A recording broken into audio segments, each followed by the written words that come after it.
Thank you అందరికీ నమస్కారం. మరీ ముఖ్యంగా మా కుటుంబంలో ఎవరి ఈవెంట్, ఎవరి ఫంక్షన్ జరిగినా సరే అది తమ ఇంట్లో ఫంక్షన్ లాగా ఉరకలైతే ఉత్సాహంతో ముందుకు వస్తూ మమ్మల్ని ఉత్సాహపరిచేటటువంటి మా అభిమానులకు ఎప్పట్లాగానే శిరస్సు వచ్చి నమస్కరిస్తున్నాను. Thank you so much. ఎప్పటికప్పుడు మీరు చూపించే ఉత్సాహం మమ్మల్ని ముందుకు నడిపిస్తుంటుంది. ఆ రకంగా మరొక్కసారి ఇక్కడున్న ప్రతి అభిమానులకు, అలాగే టీవీల్లో వీక్షిస్తున్న ప్రతి అభిమానులకు హృదయపూర్వక నమస్కారాలు తెలియజేస్తున్నాను. నేను నాలుగైదు రోజుల క్రితం అమెరికాలో ఉన్నాను. అక్కడికి ఒక మెసేజ్ వచ్చింది వరుణ్ తేజ్ నుంచి. డాడీ నీతో ఏదో మాట్లాడాలి అని.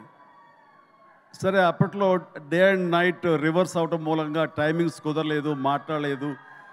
జనరల్గా మాట్లాడాలి అని ఎప్పుడు మెసేజ్ పెట్టాడు. అనుకుంటే వచ్చేస్తాడు. నేను ఊళ్ళో లేను కాబట్టి తను రాలేకపోయాడు, మెసేజ్ పెట్టాడు. ఏమో పెద్ద అర్జెంట్ ఉంటే మళ్ళీ తనే మెసేజ్ పెడతాడు కదా అనుకున్నాను. సరే, 3 days బ్యాక్ 2 days బ్యాక్ వచ్చేసిన తర్వాత మళ్ళీ ఫోన్ చేసి రావాలంటే ఏమై ఉంటుందని నాకు, ఎందుకంటే ఈ పిక్చర్ రిలీజ్ అవుతుంది, దీనికి ఒక ఈవెంట్ జరగబోతుంది అన్నది మైండ్లో లేక సరే రా అన్నాను. ఇలాగా మా ఫంక్షన్ జరుగుతుంది, ఈ సినిమాకి నువ్వు ముఖ్య అతిథిగా రావాలి.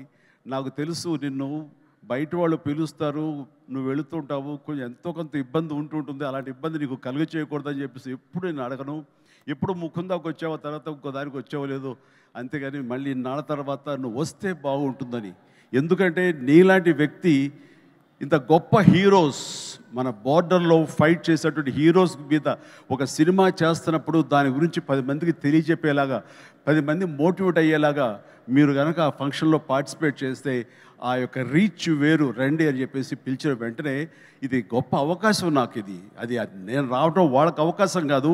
ఇలాంటి గొప్ప సినిమా గురించి, ఇలాంటి గొప్ప హీరోల మీద తీసే సినిమా గురించి, మన బార్డర్లో ఉండే మన కోసం, మన రక్షణ కోసం, మన సరిహద్దులో ఫైట్ చేసేటటువంటి వారియర్స్ గురించి ఇలాంటి సినిమా తీసినప్పుడు దాని గురించి 4 మాటలు చెప్పడం అనేది నాకు దక్కినటువంటి గొప్ప అవకాశంగా నేను భావిస్తుంటాను.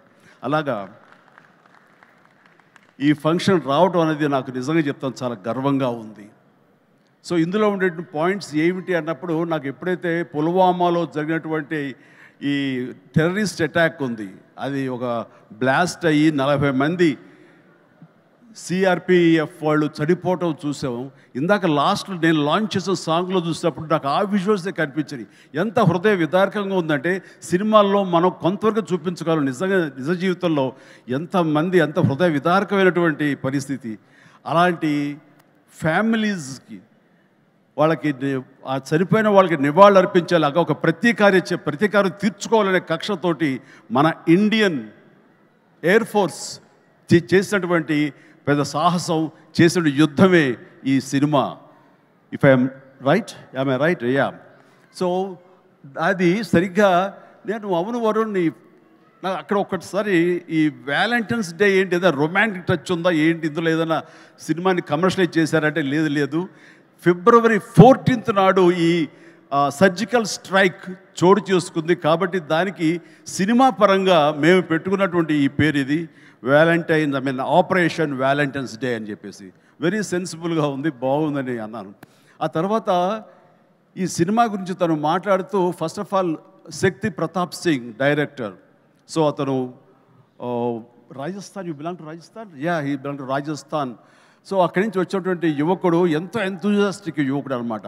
సో ఇక్కడ తెలుగులో అవకాశాలు బాగుంటుంది, కొత్త డైరెక్టర్స్ ఎంకరేజ్మెంట్ బాగుంటుందనే ఉద్దేశంతో ఇక్కడికి వచ్చాడా ఏమో తెలియదు. కానీ అతని గురించి నేను తెలుసుకున్నప్పుడు, అతను కేవలం ఒక కమర్షియల్ సినిమా చేసి కమర్షియల్ డైరెక్టర్గా పేరు ప్రఖ్యాలు సంపాదించేసుకుందాం, తెలుగులో డబ్బులు ఎక్కువ ఇస్తారు కాబట్టి ఇక్కడ ఉండిపోదాం, స్థిరపడిపోదాం అనే ఉద్దేశంతో రాలేదు. తను దీనికంటే ముందుగా ఈ దేశానికి సేవలు చేసేటటువంటి మన ఎయిర్ ఫోర్స్ వాళ్ళ మీద కానివ్వండి, నేవీ వాళ్ళ మీద కానివ్వండి, లేకపోతే ఇన్ఫెంట్రీ మన వాళ్ళ మీద కానివ్వండి, మిలిటరీ వాళ్ళ మీద కానివ్వండి, తను ఎప్పుడూ ఒక రకమైన రీసెర్చ్ చేస్తూ ఉంటాడు, వాళ్ళ జీవితాలు ఎలా ఉంటాయి ఏమిటని. ఆ నేపథ్యంలో తన సొంత డబ్బు 5 లక్షల దాకా ఖర్చు పెట్టి ఒక 20 నిమిషాల నిడివితోటి ఆ సర్జికల్ స్ట్రైక్ కానివ్వండి, ఈ వ్యవహారం అంతా తనకున్న నాలెడ్జ్ తోటో తన ఇన్ఫర్మేషన్ను గ్యాదర్ చేశాడు. ఆ ఇన్ఫర్మేషన్ తోటో ఒక సినిమాలాగా చేయడం మొదలుపెట్టి ఆ తర్వాత ఎయిర్ ఫోర్స్ వాళ్ళు చూపిస్తే కనుక వాళ్ళు ఆశ్చర్యపోయారు.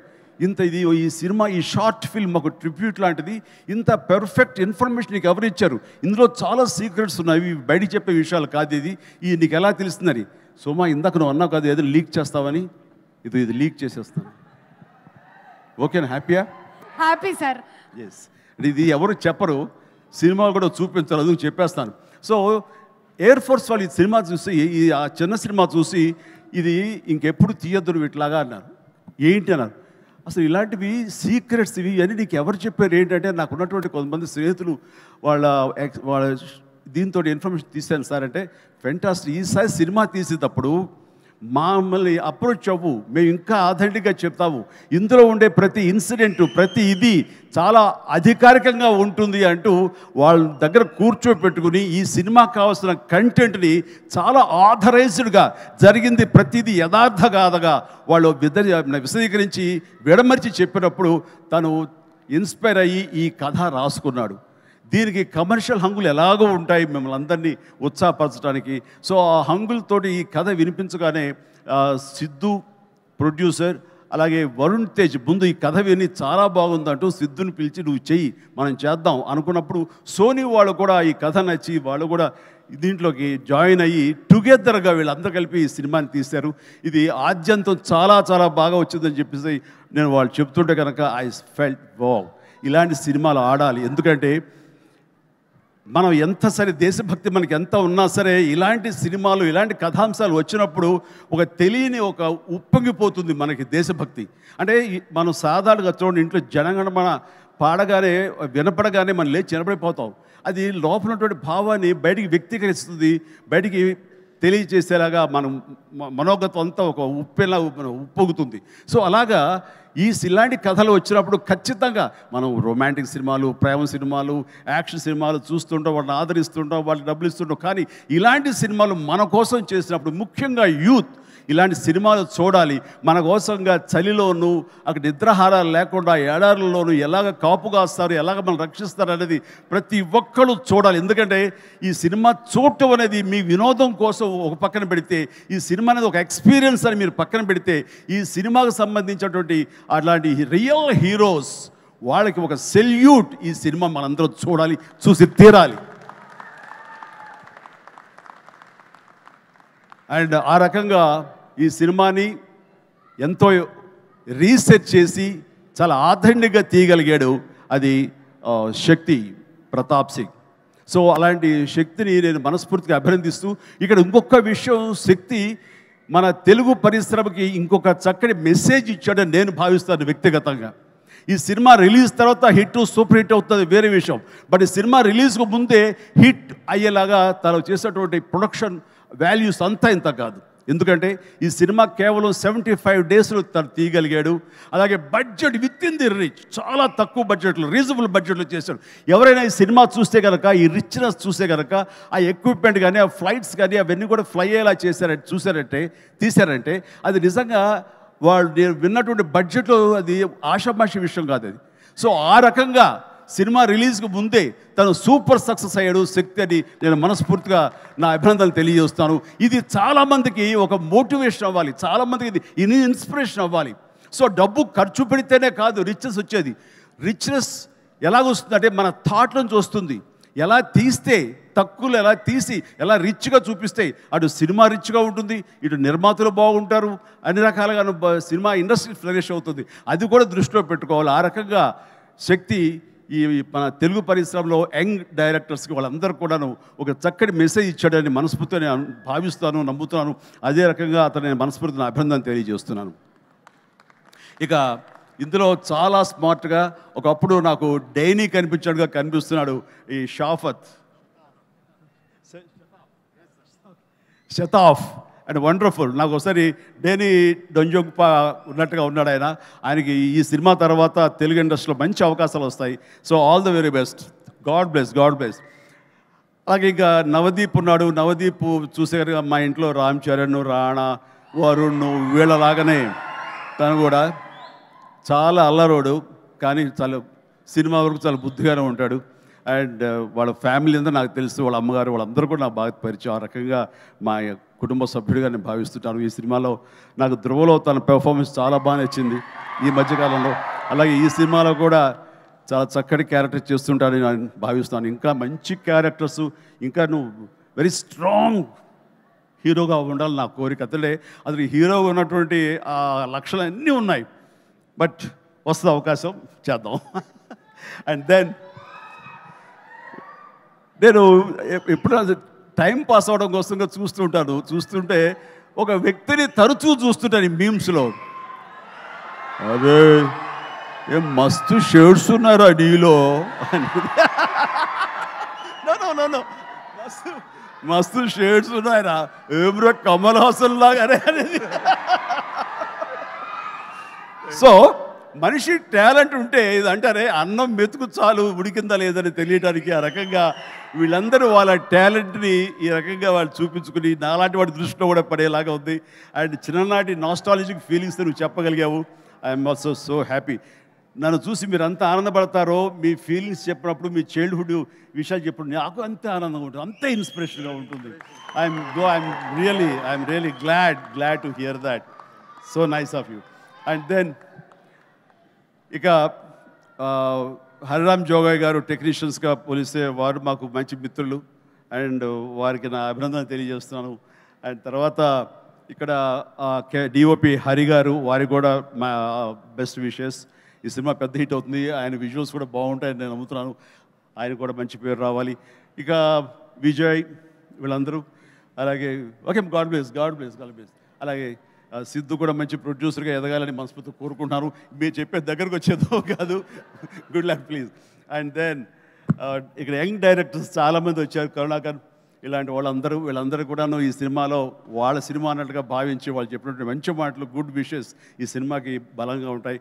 ఇక అందరి గురించి చెప్పి నా బిడ్డ వరుణ్ తేజ్, చిన్నప్పుడు సరే అందరూ ఒకే చోట తిన్నాము, ఒకే చోట పెరిగాము, ఒకే చోట పడుకున్నాము. వాళ్ళ జీవితం అంతా నాతోటే. అండ్ వాళ్ళు ఏది అవ్వాలని సరే వాళ్ళని అది అవ్వనివ్వకుండా చేశానేమో. రోజు నేను మేకప్ వేసుకుని నా సినిమాలు చూస్తూ, నా ఇంట్లో కాస్ట్యూమ్స్, మేకప్ ఇవన్నీ చూసి వాళ్ళు ఇంకో రకంగా ఆలోచించలేకపోయారు. అందుకనే వాళ్ళకి ఏం చేయాలా అన్న ఆలోచన ఒకవేళ చదువు అయిపోయిన తర్వాత యాక్టర్ కాక ఇంకెందుకు మనం అనేది అనుకున్నారేమో. నా దగ్గర చెప్పగానే నేను ఇలాంటి వాటిలో చాలా ఎంకరేజ్ చేస్తాను. ఎందుకంటే film industry the best film industry. నేను దీన్ని చాలా గౌరవిస్తాను. ఇది కళామ తల్లి అని నేను భావిస్తుంటాను. మనం ఎంత గౌరవిస్తే ఆ ఫిల్మ్ ఇండస్ట్రీ మన అంతగా ఆదరిస్తుంది, హక్కును చేర్చుకుంటుందని బలంగా నమ్మేవాడు నేను. కాబట్టి ఇలాంటి ఇండస్ట్రీకి నా బిడ్డలు వస్తే కనుక అంతకంటే కావాల్సింది ఏముందంటూ ఎంకరేజ్ చేస్తాను. వచ్చిన దగ్గర నుంచి నన్ను ఇన్స్పిరేషన్గా తీసుకున్నాడా, ఇంకెవరిని తీసుకున్నాడో ఏమో కానీ ఈ పరిశ్రమకు వచ్చిన తర్వాత నుంచి నన్ను ఫాలో అవటం లేనే లేదు ఎప్పుడు. అది గుడ్. నేను దాన్ని హర్షిస్తాను. తను ముందు నుంచి కూడా చేసిన ప్రతి సినిమా డిఫరెంట్ జోనర్. నాకు తెలిసి ఇలాంటి యంగ్స్టర్స్ ఎవరికి కూడా రాని అవకాశం, మా కుటుంబంలో ఉన్న ఇతర హీరోస్ కూడా రాని గొప్ప అవకాశం వరుణ్ తేజ్కి వచ్చింది. అది కేవలం అవకాశం రావడం కాదు, అవకాశం తను క్రియేట్ చేసుకున్నాడు, దాన్ని అందిపుచ్చుకున్నాడు, ప్రూవ్ చేసుకున్నాడు, మీ దీవెనలు పొందాడు. ఈ రోజున ఈ స్థాయిలో ఈ స్టేజ్ మీద ఇలా ఉన్నాడు. అంటే ఉదాహరణకి ఫస్ట్ ఫిలిం ముకుంద చూస్తే ఒక రూరల్ లవబుల్ బాయ్. ఆ తర్వాత కంచా, అసలు ఎప్పుడుదో 1947 ఆ టైంలో వరల్డ్ వార్ సెకండ్ టైంలో ఉన్నటువంటి ఒక సైనికుడు, మిలిటరీ సైనికుడుగా. ఆ తర్వాత ఒక వ్యోమగామిగా, ఆస్ట్రోనాట్గా. అలాగా ఇంకో సినిమా ఒక గద్దర్ గణేష్, అది నాకు చాలా ఫేవరెట్ గెటప్. అది చూస్తే కనుక పెర్ఫార్మెన్స్ అది చాలా డిఫరెంట్గా చేశాడు. నా ఫేవరెట్ ఫిల్మ్ అది వరుణ్లో. అండ్ తన స్టైలు, హెయిర్ స్టైల్ దగ్గర నుంచి నడక, ఆంగికం, గెస్చర్స్ ఇవన్నీ కూడా చాలా డిఫరెంట్గా ఉంటాయి. ఆ సినిమా కానివ్వండి. ఆ తర్వాత ఇక ఎన్ఆర్ఐ చేసినటువంటి ఫిదా కానివ్వండి, లేకపోతే లోకల్ సొఫిస్టికేటెడ్గా ఒక లవర్ బాయ్గా చేసిన వాళ్ళ బాబాయ్ ఇన్స్పిరేషన్ తోటి చేసిన తొలి ప్రేమ కానివ్వండి. అలాగే లేటెస్ట్ ఫిల్మ్స్ వరకు కూడాను ప్రతిదీ చాలా ప్లాన్డ్గా తను చేసుకుంటూ వచ్చాడు, సక్సెస్ఫుల్గా చేసుకుంటూ వచ్చాడు. ఆ ప్లాన్లో ఒక భాగమే లావణ్యని కూడా కట్టుకున్నాడు. అది సో ఆ రకంగా ప్రతిదీ వెరీ వెరీ సక్సెస్ఫుల్ స్టెప్స్ వేసుకుంటూ అన్ని జోనర్స్ యొక్క టచ్ చేస్తూ ఈ 13 తను చేసిన 13 సినిమాలు ప్రతిదీ వైవిధ్యమైన సినిమాలు చేసుకుంటూ ఎవరికి రానట్టు డిఫరెంట్ జోనర్స్ చేయగలిగాడంటే నేనేదో రొమాంటిక్ హీరో, నేను యాక్షన్ హీరో, కేవలం ఇలా చేయాలి అన్నది కాకుండా డిఫరెంట్ సినిమాలు చేసుకుంటూ వచ్చాడు. అందులో నేపథ్యంగా ఫస్ట్ టైం అంతకుముందు గాజీ అని నేవల్ సినిమా వచ్చింది, సబ్మెరీన్ బేస్ చేసుకుని రాణా యాక్ట్ చేసింది. ఆ తర్వాత ఎన్నో మిలిటరీ బేస్డ్ సినిమాలు వచ్చి ఉంటాయి, ఉన్నాయి కూడాను. కానీ air strike, surgical strike, air force మీద సినిమా మాత్రం మన తెలుగులో ఇదే మొట్టమొదటి సినిమా. ఇలాంటి సినిమా రావడం అన్నది విజువల్ ఇంపాక్ట్ ఉంటుంది, మీ అందరికీ విజువల్ ఫీస్ట్. ఎందుకంటే ఈ మధ్యకాలంలో నేను లాస్ట్ ఇయర్ వెళ్ళినప్పుడు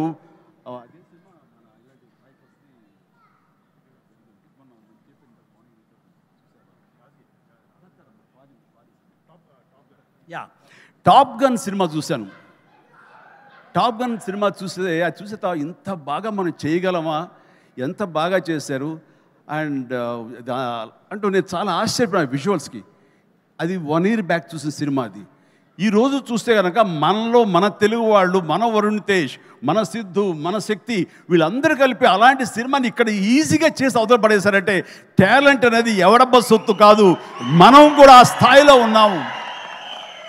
ఆ స్థాయిలో ఉన్నావు అనేది మరొక్కసారి ఈ సినిమా ద్వారా నిరూపించబడుతుంది. ఇలాగే వండర్ఫుల్గా చేశారు వాళ్ళందరూ. అండ్ ఈ రోజున అలాంటి విజువల్స్ తోటి సినిమా చూడటం ఒక వండర్ఫుల్ ఒక ఎక్స్పీరియన్స్ ఇది నేను అనుకుంటున్నాను. ఆ ఎక్స్పీరియన్స్ ప్రతి వాళ్ళు అనుభవించాలి, ప్రతి వాళ్ళు చూసి తినాలి. అది నాకైతే మాత్రం March 1st ఎప్పుడు చేస్తుందా, ఎప్పుడు చూద్దామని అన్నీ కుదిరితే కనుక ముందు రోజు చూపిస్తానని భావిస్తాను నేను. ఓకే చూద్దాం. బట్ ఇలాగా ఈ సినిమాకి పనిచేసేటువంటి ప్రతి ఒక్కళ్ళు, అలాగే మ్యూజిక్ అవకాశం ఎంత ఉందో తెలియదు కానీ మంచి RR తోటి అద్భుతంగా చేయగలడు mayor, Vicky J mayor. And of course ప్రతి ఒక్కరికి ప్రతి టెక్నీషియన్స్కి నా హృదయపూర్వక అభినందన తెలియజేస్తూ ఈ సినిమా పెద్ద హిట్ అవుతుంది. ఈ సినిమాని హిట్ చేయటం అనేది తీయటం వరకు వాళ్ళ బాధ్యత. హిట్ చేసి ఆ రకంగా మన సైనికులకు నివాళులు ఇవ్వాల్సింది, ట్రిబ్యూట్ ఇవ్వాల్సినటువంటి బాధ్యత, వాళ్ళకి సెల్యూట్ చేసిన బాధ్యత మనందరి మీద ఉంది. జై హింద్.